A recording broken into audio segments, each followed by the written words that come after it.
ட்ரெயின்ல முதல்ல டாய்லெட் எப்ப வந்துச்சு தெரியுமா உங்களுக்கு?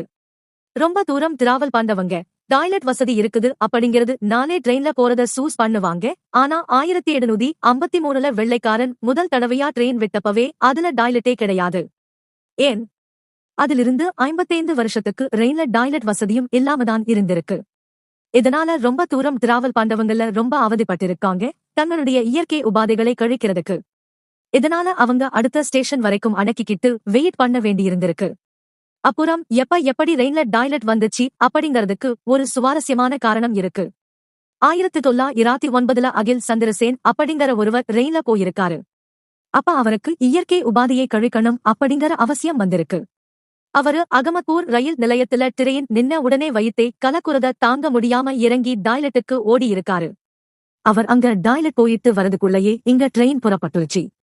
இப்ப அவர் ஒரு கையில வேட்டியையும் இன்னொரு கையில பாத்திரத்தையும் புடிச்சுக்கிட்டு அப்ப ரயிலை பிடிக்க ஓடி வந்திருக்காரு.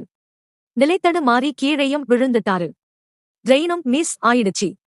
இந்த அனுபவத்தை அவர் அப்படியே லெட்டரா எழுதி கடுமையாக விமர்சனம் பண்ணி ரயில்வே அதிகாரிகளோட கவனத்துக்கு எடுத்துட்டு போயிருக்காரு. இந்த லெட்டருமே ரயில்வே அதிகாரிகளோட கவனத்தை ஈர்க்குது. இதுக்கப்புறம் தான் 80 கிலோமீட்டருக்கும் அதிகமான தூரம் ஓடுற ட்ரெயின்ல டாய்லெட் வசதியை கொண்டு வந்திருக்காங்க. இது போன்ற விஷயங்கள் தெரிஞ்சுக்க சப்ஸ்கிரைப் பண்ணிக்கோங்க.